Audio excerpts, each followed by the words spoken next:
السلام علیکم ورحمۃ اللہ وبرکاتہ نحمدہ ونصلی علی رسول الکریم اما بعد فاعوذ باللہ من الشیطان الرجیم بسم اللہ الرحمن الرحیم رب اشرح لی صدری ویسر لی امری واحلل عقدۃ من لسانی یفقہوا قولی۔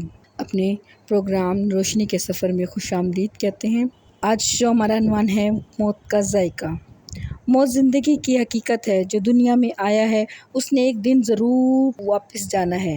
انسان کو موت کا احساس اس وقت ہوتا ہے جب وہ اپنے چاہنے والوں کو جاتے دیکھتا ہے۔ انسان سب ناطے رشتے مال چھوڑ کر یہ دنیا چھوڑ جاتا ہے، موت کے ساتھ سب کچھ چھوڑ کر چلا جاتا ہے۔ یہ وہ کڑوا گھونٹ ہے جو سب نے پینا ہے۔ رسول کریم صلی اللہ علیہ وسلم نے فرمایا، لوگوں میں سب سے زیادہ غم والا وہ شخص ہے جو اپنی دنیا و آخرت دونوں کی فکر کرتا ہے۔ کنز الاعمال۔ قبر کی زندگی کی اصل حقیقت اور ہماری غفلت۔ موت اٹل حقیقت ہے۔ اس فریب، آرام دہ اور پرآسائش زندگی کے بعد آنے والے مراحل انتہائی کٹھن اور تکلیف دہ اور دردناک ہیں۔ زندگی کے بعد سب سے پہلا مرحلہ موت کا ہے۔ موت وہ کڑوا گھونٹ ہے جسے ہر جاندار نے پینا ہے۔ ارشاد باری تعالیٰ ہے، کل نفس ذائقۃ الموت، ہر جاندار نے موت کا ذائقہ چکھنا ہے۔ سورہ ال عمران آیت نمبر 185۔ سورۃ القصص آیت نمبر 28 میں اللہ تعالیٰ ارشاد فرماتے ہیں، اللہ تعالیٰ کی ذات کے علاوہ ہر چیز ہلاک ہونے والی ہے۔ مرنے کے بعد کوئی کبھی بھی واپس نہیں آتا، اس لیے کہ مرنے کے بعد کی جو کیفیت ہوتی ہے وہ بتانا ناممکن ہے۔ البتہ قرآن و حدیث میں موت کی شدت اور سختی کا جو ہمیں ذکر آیا ہے، اس سے اندازہ ہوتا ہے کہ اگر دنیا کے تمام مصائب، سارے رنج و غم اور ساری تکلیفیں اکٹھی کر دی جائیں تو موت کی تکلیف اور شدت اس سے زیادہ ہوگی۔ موت کی شدت اور سختی جو ہے وہ بہت زیادہ ہولناک ہے۔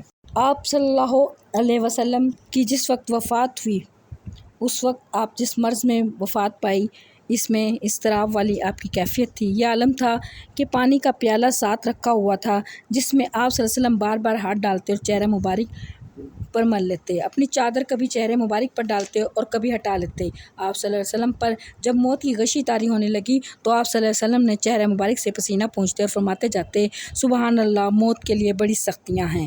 حضرت عائشہ رضی اللہ تعالیٰ عنہ فرماتی ہیں کہ آپ صلی اللہ علیہ وسلم کی موت کی تکلیف دیکھنے کے بعد میں کسی کے لیے موت کی سختی کو برا نہیں سمجھتی۔ صحیح بخاری۔ حضرت عمر بن عاص رضی اللہ تعالیٰ عنہ کے وقت کہتے ہیں کہ مجھے ایسا محسوس ہو رہا ہے گویا آسمان زمین پر ٹوٹ پڑا اور میں دونوں کے درمیان پس رہا ہوں۔ میری گردن پر جیسے کوئی پہاڑ رکھا ہوا ہے، میرے پیٹ میں کھجور کے کانٹے بھرے ہوئے ہیں اور مجھے ایسے معلوم ہو رہا ہے جیسے میری سانس سوئی کے ناکے سے گزر رہی ہے۔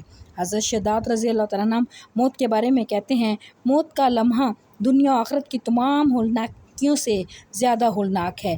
یہ آروں کے چیرنے سے زیادہ اذیت ناک، کینچیوں کے کاٹنے سے زیادہ سخت، یا کے ابالنے سے زیادہ تکلیف دہ ہے۔ اگر مردہ زندہ ہو کر لوگوں کو اس کی سختی سے آگاہ کرے تو لوگوں کا آرام اور زندگی جو ہے وہ ختم ہو جائے۔ آپ صلی اللہ علیہ وسلم نے فرمایا، لذتوں کو مٹانے والی چیز یعنی موت کو کثرت سے یاد کیا کرو۔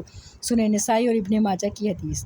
ایک بار آپ صلی اللہ علیہ وسلم قبر کے کنارے بیٹھے آنسو بہا رہے تھے، قبر کی مٹی تر ہو گئی آپ کے آنسوؤں سے، اور آپ صلی اللہ علیہ وسلم نے صحابہ کرام کو مخاطب کر کے فرمایا، اے میرے بھائیو، اس جیسی جگہ یعنی قبر کے لیے تیاری کر لو۔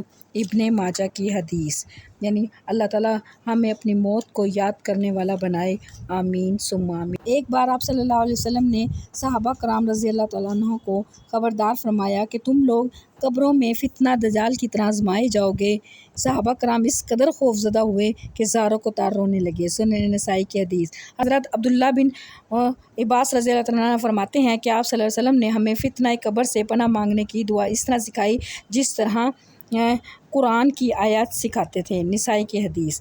حضرت عثمان غنی رضی اللہ تعالیٰ عنہ قبر کو یاد کر کے اتنا روئے کہ داڑھی آنسوؤں سے بھی زیادہ تر ہو جاتی۔ ترمذی کی حدیث۔